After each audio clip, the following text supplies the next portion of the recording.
So we got everything loaded up. Camera down, big pole down, feeder in. With what we call the Hog Cutters feeder package. The on-time feeders, South Georgia, we got plenty of cottonmouths, plenty of rattlesnakes. They're not snake proof, but it'll slow it down. And so this is one of our requirements for working a hunting property. It is extremely modified in every direction you can imagine. We've seen hog sign back here in the past. Right now, about the only thing comes through here is a bobcat. He must live close by. Well, here we are. We started working for this customer back in August of last year. Had quite a hog problem here in this field. So hired us to work this field and another field. So immediately, what we're gonna do is scout the property, kind of see where the hogs are coming from. Historically, in the United States, hog control is always reactive. I got hogs. Okay, then we need to do something about it. Our approach is very proactive. This is the way we see it, and that's from our experience, is to be proactive. So a proactive approach to hog control is running bait sites. Put a bait site up, hopefully you will, pick up some hogs coming to it, and you kind of know what you got. If not, this field here, it's just gonna sit here all year. You'll never know what's laying down here in the woods. So we don't believe in trapping up here in the fields. We're trying to protect the field, so we want to put our bait sites or our traps away from the field. So I got the gator already back in there, so we're going to flip this camera around, and then we're going to head back in there and kind of show you, where we've got this bait site set up. Okay, so the field we're trying to protect is this field. It wraps up around the corner. Oh, it might be 30-acre field. It was peanuts last year. So you can see cotton starting to come up. So crop rotation to cotton. So we always like the cotton year because it's not as much pressure on us. Down there is an old loading ramp where they would load timber when they thin or log. We thought about putting it there. It's not far enough away. So a lot of times with bait sites or trap sites, we want to get as far away from the field as we can, but the direction the hogs are coming. So we really don't like where this bait site's at, but it's where we had to put it, basically. We didn't have much to work with. We were running out of property. Sometimes we'll go to the neighboring property, and we've got several jobs right now where we're trapping on the neighbor's property, but we're being paid by the other guy. So we just kind of made us a little halfway trail back through the woods here.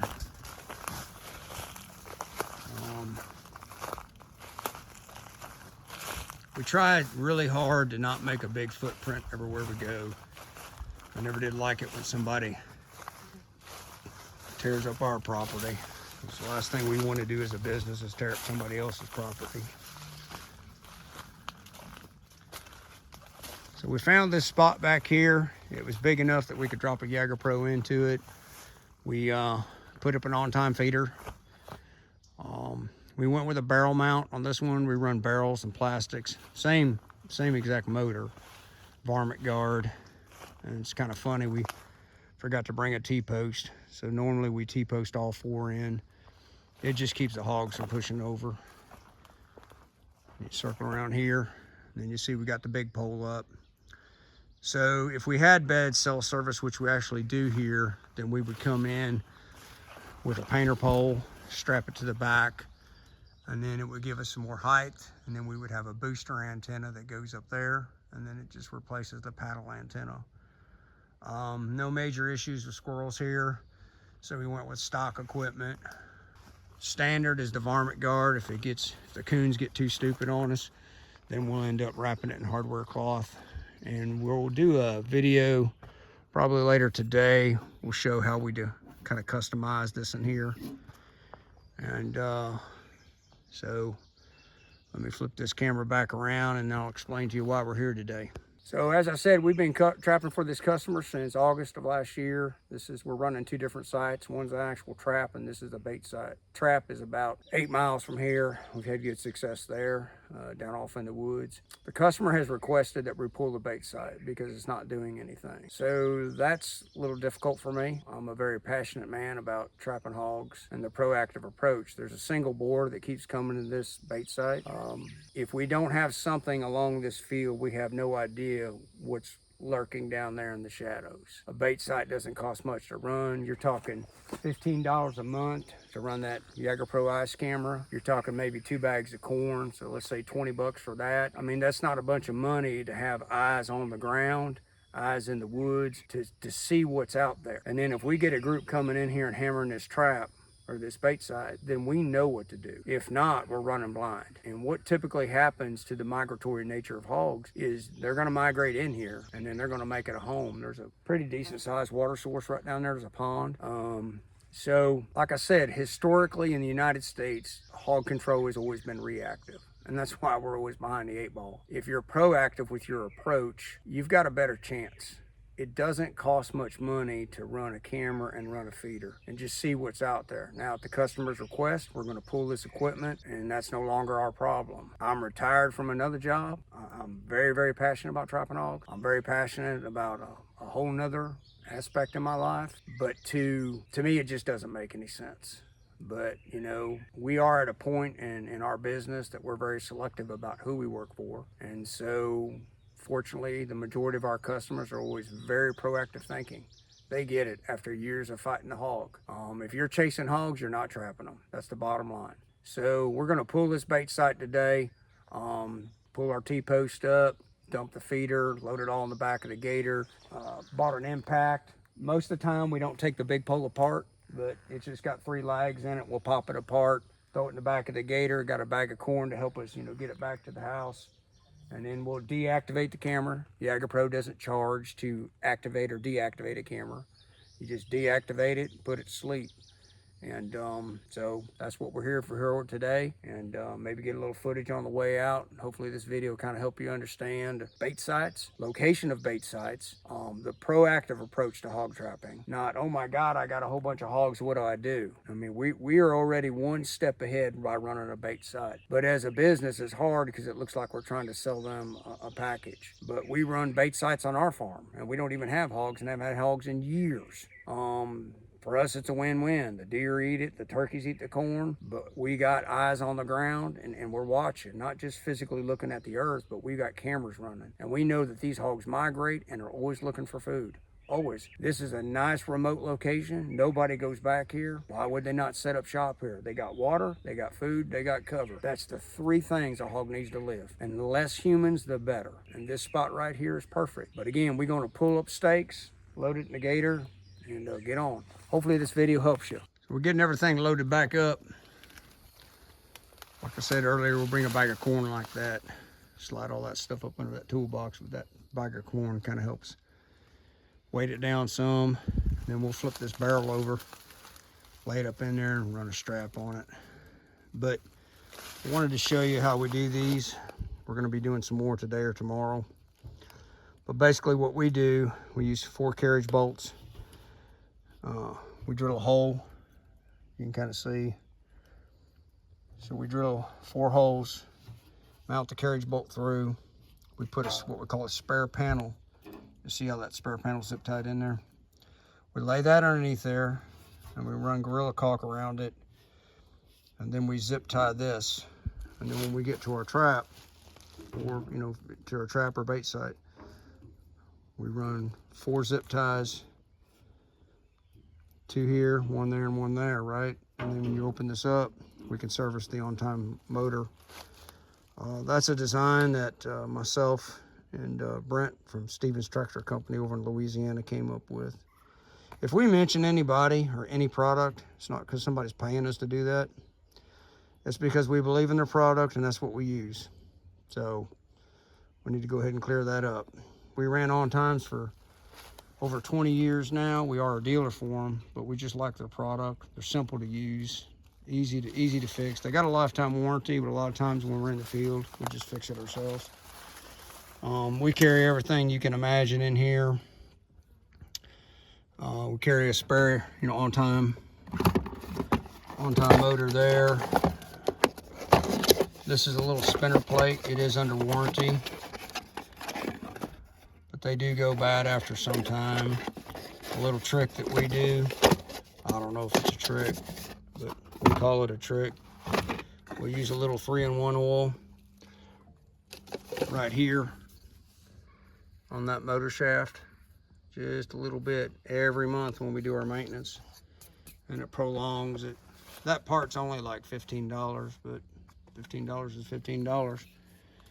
And then we've even got a device in there that the boys built that'll help you lift a gate. I broke my collarbone and it was hard for me to lift a gate. I only had one arm. So that device works pretty good for lifting gates if you only got one arm, or just hard for you to lift a gate. And then under the seat there, we got a slammer, winch ropes, we got anything you can imagine. But anyway, we're gonna load up, back up out of here, and kind of reboot. So we got everything loaded up, camera down, big pole down, feeder in.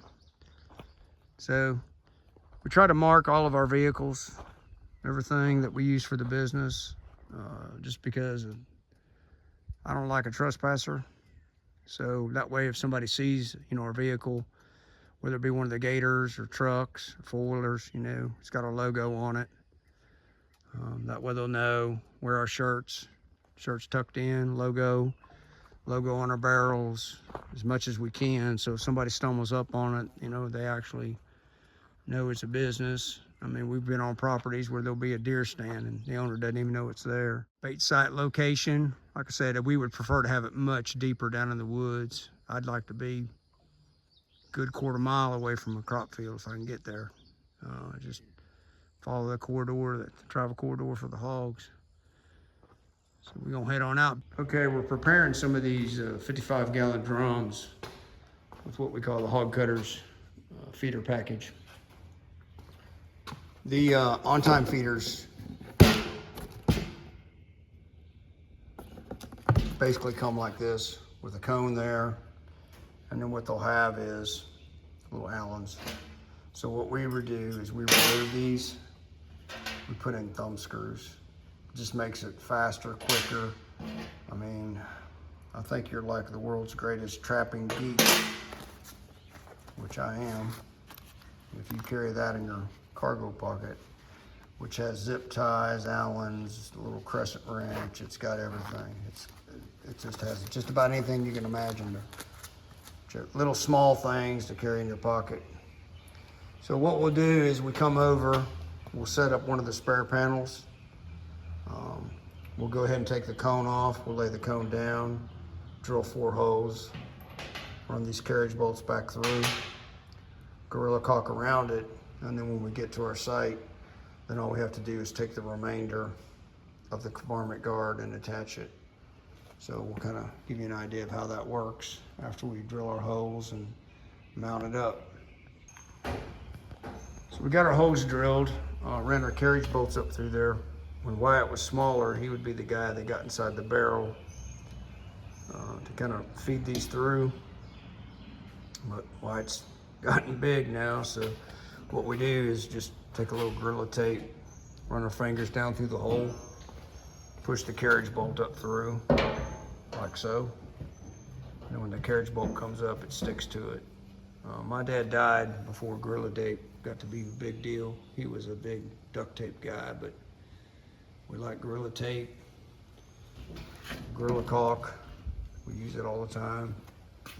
I think the hard part when you start a business is you just don't think about things, We never thought about charging for some carriage bolts, the little thumb screws we put in the feeder motors. I mean, you just don't think about stuff like that, but it all adds up. And then the other thing is that, there they go.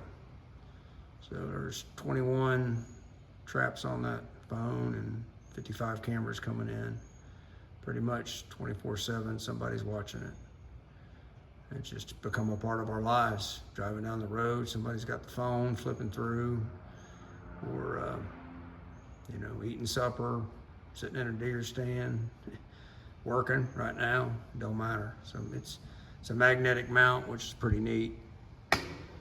And then the phone that I'm videoing with will isolate one camera that we're looking at trapping on. So this phone right here is actually watching one trap that we're getting ready to drop on. And yeah, so anyway, we'll run some Gorilla caulk around that and wrap this project up. Okay, so we got them done. We found over the years, if you're transporting anything with these, feeders, just wrap some Gorilla tape over it, keep the moisture out. Moisture is the enemy. So we're gonna let them dry tonight. This is the quick dry. Gorilla caulk supposedly dries in 30 minutes. And then we'll go ahead and put them out on the trailer with the chief trap that's going to Florida. I just happened to look up a while ago, a little funny tidbit. So in 2019, went to Arkansas in the beginning of the year, right before COVID kicked off pretty good. And had that sign made, hung it up in a booth, because we're a Jaeger Pro dealer in Arkansas. So it was in Little Rock, and anyway, I didn't proof the sign before we left. And the abbreviation for Arkansas wasn't AR, it was AK, Alaska. So needless to say, got up there with a Sharpie and Sharpied it up. So that sign got retired. So we went ahead and hung it up on the wall. And we had a new one built over there. Of course, it's since been retired. Come out here, took our latest sign. Of course, our years of experience is more now. We added Ag Pro on it, and have farm feeds, and we are a dealer for Night Ride. They're based out of New York. It's a thermal camera that mounts on your vehicle. It's pretty cool. We test drove one before we decided to become a dealer. Like I said, we're not going to just become a dealer in something unless we like the product. We got Texas Hog Bait on there. We're also a dealer for NOCO, so we like their products. Had a lot of good luck with their products. We've got a couple of their jump packs. They'll jump off a diesel, so they've saved us a time or two out in the woods. So we had one of our traps had a tree fall and it got damaged. So Wyatt had the tools out to kind of see what happened.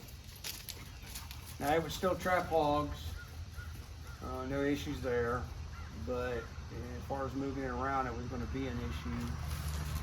So Wyatt came in, basically cut 2 new pieces in, fixed the panel, welded this in. Everything's pretty much the same.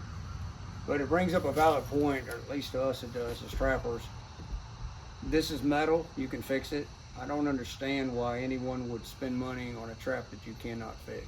I mean, Jaeger Pro traps, give or take $5,000, but it can be fixed. It can be welded, it can be bent, it can be rearranged. And that's just on a structural integrity issue of that it's structurally sound, built well, and can be easily fixed at a welding shop, your own shop. I mean, we fix stuff in the field with a ratchet strap. Just something to think about when you start spending money on a trap. Is it structurally sound, and can it withhold a lot of abuse? All right, so we're here in the shop, getting ready to head out for trap maintenance. We normally wait till, I know it sounds crazy, but the hottest time of the day. Guaranteed no hogs are gonna be hanging around close to a trap.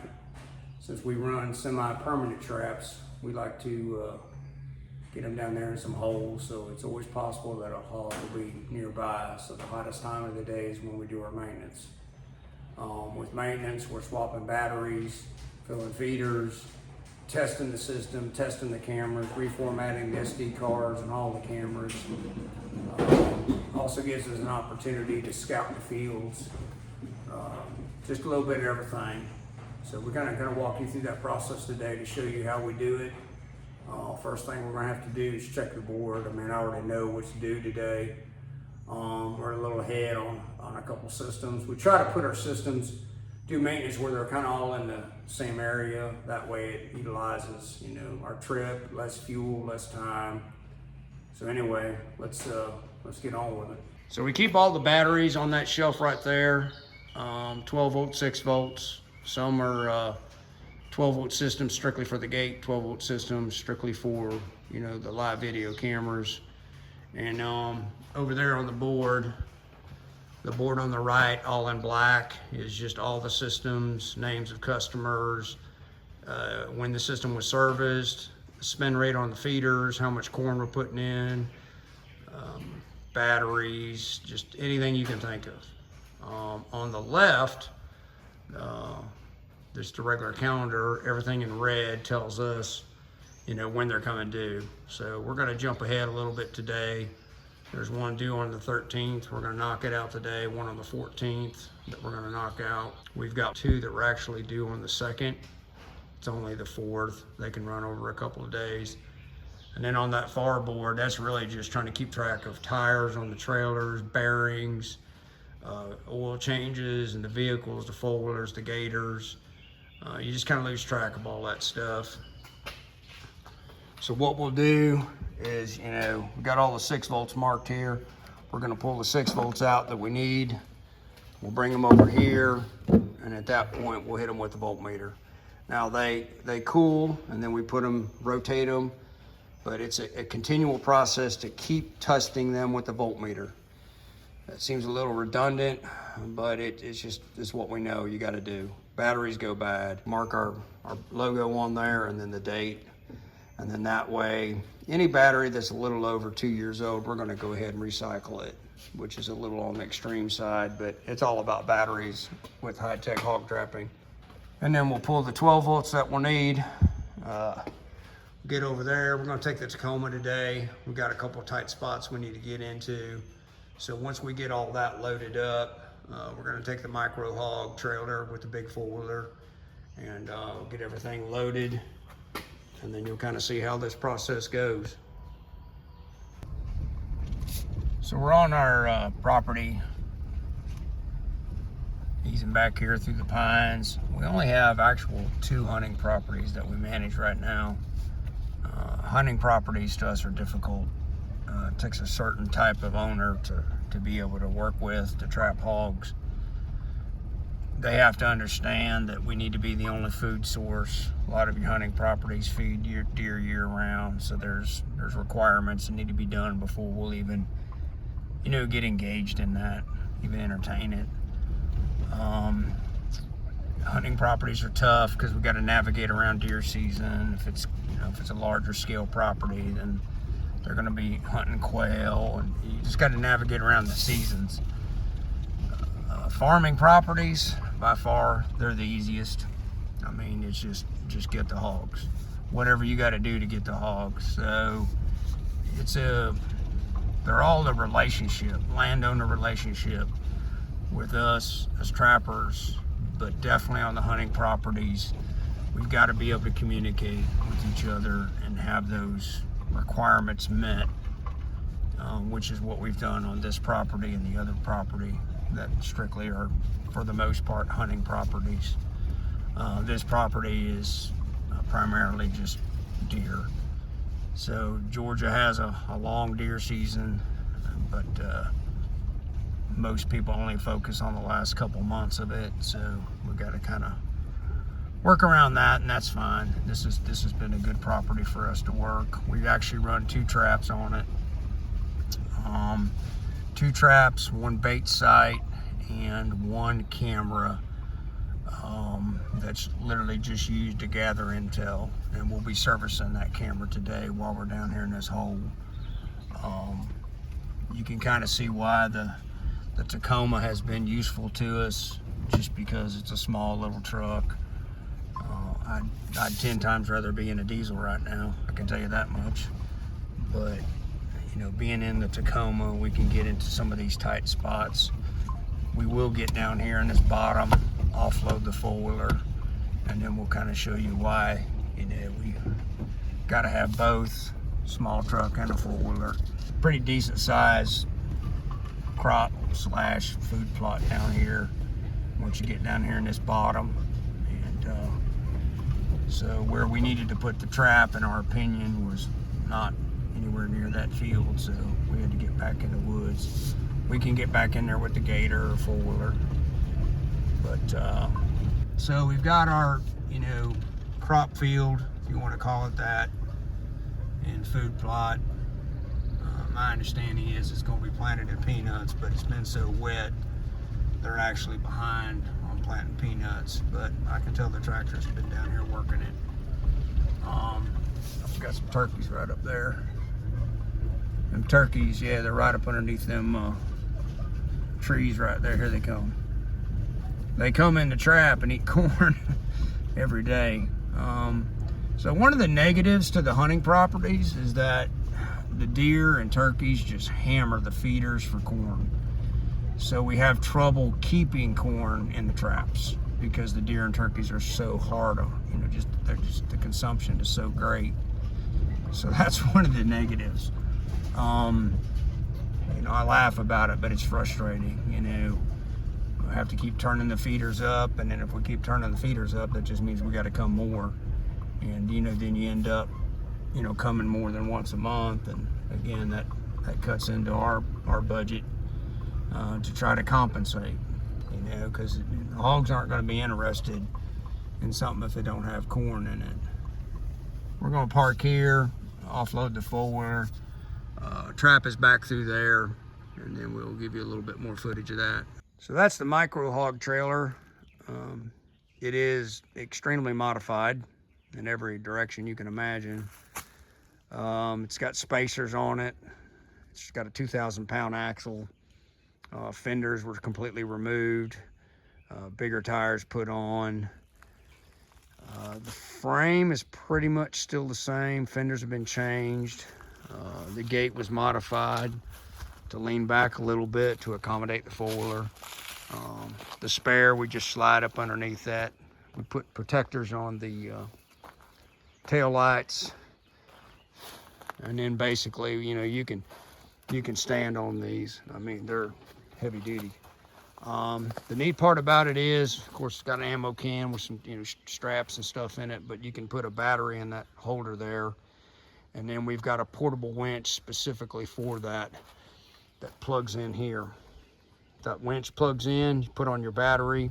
So what you would do, and we've done it, is you're going to remove the four-wheeler once you get on site. You're going to hook the four-wheeler up or to the trailer, and then once it's hooked up to the trailer, and that's what this is for, we plug it in once we get on site. Then you go to where your hogs are at, and you can drag them up using the winch. If you kill a lot of hogs, drag a lot of hogs, we can tell you from experience, it's best to try to winch them up, because you're gonna end up getting hurt sooner or later, and then you can't work. So we've made some mild within warranty modifications to the suspension on the Tacoma, but we're seriously considering putting a set of airbags on it. We load it down, 10, 12 bags of corn in the back. She might squat a little bit. We just like them to sit nice and level. Zeb and a buddy modified the bumpers on it. It's got a winch on the front. We got those bumpers from Texas from a friend of ours. His name is Buddy, or that's what people call him. And we're actually a dealer for him. But good products, all different kinds of name brands. These particular bumpers are Steelcraft. So we're going to get the big forward unloaded. You'll see how we load it up with our corn. Then we're going to ease back here. We'll probably stop up here and we'll show you one of our requirements for properties that like to feed year round is wrapping their feeders, and that keeps the hogs off of it, lets the deer in, and then we can do our thing, which is trap hogs back there. So this is one of our requirements for working a hunting property, is wrapping your feeder, whether that's a trough feeder, spin feeder, gravity feeder, don't matter. This is not exactly the size that we prefer. We prefer 6 to 7 16-foot pig panels. They've got the very small squares at the bottom. It wouldn't take nothing for a piglet to get in there, right? So that's where we're going to have a problem. But 6 to 7 16-foot pig panels, they're 36 inches tall.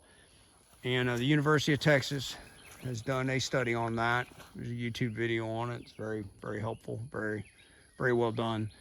The pig panels are 36 inches tall. So at 29 inches, you would cut out a section. We can show you that on our Florida property where the fawns can clear to go in and out, so the fawns can get in there. This particular customer does not feed during off season. So, but this is better than nothing. It keeps the hogs out. And that's the issue on hunting properties. We have to be the only food source. We'll feed your deer with our Jaeger Pro traps, feed your turkeys, we'll feed it all. But we are a trap. But if this was unprotected, why would the hogs even think about walking back over there to where our trap is at?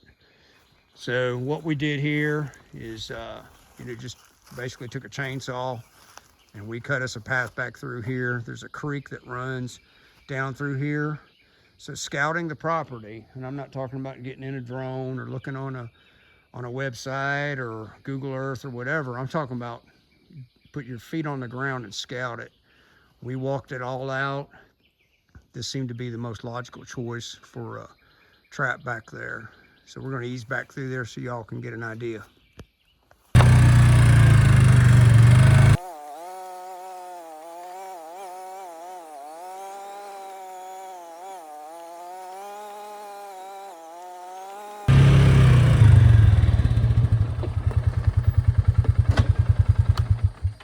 Well, I ain't never done that before. Videotaped on a four-wheeler. I'm confident they probably make a mount for that. So here we are at the trap, standard Jaeger Pro trap, single gate. Got the big pole running a mine camera. And then we got an ice camera on the outside. Feeder spins at 2 and 4 o'clock for us. 15 seconds, 15 seconds. We're actually gonna have to turn it up here just because of the deer and the turkeys. But some people will spin in the evening hours. We like to spin afternoon. The last thing we want is for a hog to get peppered by corn. It has a tendency to rattle their cage a little bit. They'll get over it. It's just one more obstacle we don't need. So we spin at 2 and 4 typically. If we have a lot of trouble keeping enough corn on the ground, then we might start spinning at 8 o'clock or something. But that's when we spin. Standard for us is when we get here, first thing we're going to do is go after that feeder, meaning maintenance on the feeder. We want to make sure there's no issues with the feeder. If we've got some moisture, then we can let it dry out while we service the control box. We service the ice camera, and kind of go from there. You'll see that I'm wearing rubber boots. I'm not really doing that for scent control. It's really more, if you research hogs, they smell so good, so much better than a deer, dog, everything. So I don't think it matters. I wear rubber boots because if you step in soured corn and then you get inside the truck, then you got to smell that crap driving down the road. So I just slip on rubber boots. Also, there's a creek right there. South Georgia, we got plenty of cottonmouths, plenty of rattlesnakes. They're not snake proof, but it'll slow it down and maybe I'll make it to the road before I die. So it's kind of my thought process. So it's a combination of things. They're hot, but it's South Georgia, it's always hot. We've had a lot of issues down here with trees. I trapped some hogs during a really bad storm, and just shortly after I left, a gigantic limb fell. So I got kind of lucky there. Something about falling tree limbs and me just don't seem to work out too well. Then we had another limb fall and damage a panel right over there. But so we're going to go ahead and do our maintenance. Like I said, we're going to start with the feeder. Feeder comes first. Then we jump on the mine camera. We do the mine camera next. And then we go to the control box. And then we start testing everything. Camera, making sure the camera will communicate with the control box. And then we'll go after the ice camera last. Everything's up and running. It's really common this time of year to get, ants inside of here. Inspect it for ants. Make sure we actually lube this with WD-40. Some people disagree with that, but most of these hogs around here have smelled something from farms. So I don't think WD-40 is going to scare them. But one thing we always do when we first get to the trap is put in the safety pin. Just things go wrong. You don't want this gate falling on you. So let's get our maintenance done and we'll get back to you. We came up with this system just using the yoga pad, a 4-foot ladder. We take old feed bags, zip tie them on these legs. You get soured corn down in them grooves, God knows in the back of that truck, South Georgia camper, it smells like something you can't imagine. And then all of our trucks have a trapping bag. You just take this carabiner, clip it on the panel, get in there, and everything we need, pretty much for the most part, to work on these systems is inside the bag. And then we just take our batteries, put them right there. We've already hit them with the voltmeter at the shop, so we know they're good to go, and then they go in. If we need to haul in additional corn, we'll bring in additional corn. But, you know, you could bring the gator back here every time, but it's just a lot easier doing it this way. May not look pretty, but it's effective. Okay, we got our maintenance done. For us, anytime we do anything battery related with the AA lithiums, we'll write it on the back of the big pole. And then if it's the ice camera, which is on the outside, we put it on this side. That way we kind of track what the lithiums are doing. As long as you swap your 6-volt or 12-volt rechargeable batteries monthly, in our opinion, you're going to get 6 to 8 months out of a set of lithiums. If we see that change, something's going on. So it could be a camera issue, many things, but that's the only way we can keep track. On the feeders, we write it on the side of the barrel. What we spend, typically, we'll get about 6 months out of a set of 10 lithiums is what it runs. And for Jaeger Pro, you've got to run lithium batteries. If you don't, you avoid your warranty. Even if there wasn't a warranty, I'd run lithiums, just because I think it's the better way to go. You get a good life out of it. So if you can see from the video, our traps are more oval, not round. We prefer that. It just gives us a little bit more distance between the feeder and the gate. Also, I'm going to get up on this ladder and, you know, kind of give you the view of what you're going to see if you're looking through this lens like we always do. So I'm right here with the mine camera. Typically what you're going to see if you're looking through our lens is we don't really look way out there. We don't really care about way out there. What we're looking at is generally down here. The very top of the mine camera will be at the very bottom of the control box. So we're looking at the gate. We like our feeder offset so we can get a good shot of that gate. And then this is about what you're going to be looking at. And then we use that ice camera to kind of help us on the outside. Looks in, we may have a straggler out there. Then once that gate drops, we trapped our group, we take the mine camera and hide it, and we focus on the ice camera, the outside camera. And that's typically where you're going to get like a single boar, you know, that's just floating around. You've never seen him before. He's wandering up and down this creek. He smells a hot sow. Here he comes. The last group that we took out of here, I shot with a thermal, a solo boar out there, but I caught him on the gate, so I knew he was here. He was never a part of the group. He had been in the trap a couple times, but always by himself.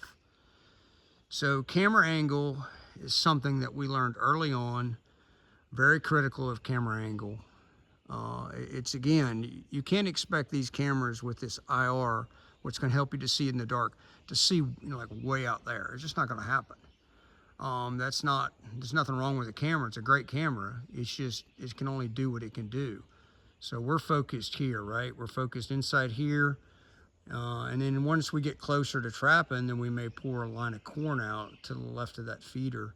If the feeder's directly in line with your gate, then it blocks your view of the gate. The IR gets hit by, and so the gate, you know, the IR is going out there, it's hitting that barrel, it's reflecting back. You're losing a lot. Especially when you're in these woods, there's a lot of going on sucking up the IR, all these limbs and everything. So hopefully that kind of helps you understand, you know, how we design our traps. And we'll go through some other things, but we're going to head over here to this creek, show you a little camera we've got set up on the creek. So we're on the other end of the little crop food plot down here in the woods. So we placed the camera back here because we know they follow this creek. Creek goes right by the trap. So, I mean, when you start looking at what it costs to run a camera per month, you know, Jagger Pro. That's camera here's $15. Camera roughly costs $300. Backup battery costs $70. So let's say for $400, your initial expense and $15 a month. I mean, to us, it's worth it. Just because it's gathering intel. I mean, most landowners don't have the time to monitor their property by physically going out there and looking at it. So what we see is, you know, an opportunity just to place a camera watching a creek. We've seen hog sign back here in the past. Right now, about the only thing comes through here is a bobcat. He must live close by. But yeah, so just a plain old Jagger Pro ice camera mounted on a tree with a backup battery. Works pretty well. Monitors this creek. Coons use it quite a bit. They come up and down this creek. But it just kind of helps you, you know, keep an eye on things. So anyway, we're going to do maintenance on that one. Swap out the 6-volt. Got it here in my hand. And load that 4-wheeler up and head to the next property.